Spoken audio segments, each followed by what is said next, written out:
అఖిల్ పెళ్లి ఎందుకు క్యాన్సిల్ అయింది? ఇదే ఇండస్ట్రీలో ఇప్పుడు హాట్ టాపిక్.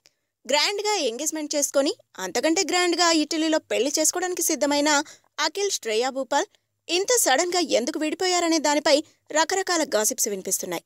అయితే ఈ ఇద్దరి మధ్య గొడవకి బీజం పడింది మాత్రం మొన్న ఈ మధ్య జరిగిన పింకిరెడ్డి కూతురు పెళ్లిలోనే అని కొందరు చెవులు కొరుక్కుంటున్నారు. ఆ రోజు జరిగిన గొడవను లైట్ తీసుకున్న నాగార్జున రీసెంట్ గా ఎయిర్పోర్ట్ లో శ్రేయా భూపాల్ యాటిట్యూడ్ ని చూసి షాక్ అయ్యాడట. ఫిబ్రవరి 22న ఇటలీలో పెళ్లి కోసం 400 టికెట్స్ బుక్ చేసిన నాగ్ అండ్ జీవికే ఫ్యామిలీ ఎయిర్పోర్ట్లో ఫోటోలకు ఫోజులిచ్చిందట. అయితే ఇందుకు శ్రేయ మాత్రం ఒప్పుకోలేదట. అఖిల్ చెప్పినా ఇందుకు నో చెప్పి అలిగి పక్కకు వెళ్లిపోయిందట. ఆమెను కన్విన్స్ చేయడానికి వెళ్లిన నాగార్జునను 2 పెళ్లిళ్ళు చేసుకున్న నువ్వేంటి నాకు చెప్పేది అని దిమ్మ తిరిగేలా అరిచేసిందట. దీంతో ఇక మరో మాట లేకుండా పెళ్లి క్యాన్సిల్ చేసుకోవడానికి నాగ్ డిసైడ్ అయ్యాడని సమాచారం. If you like the video, please like us and subscribe Tollywood Nagar.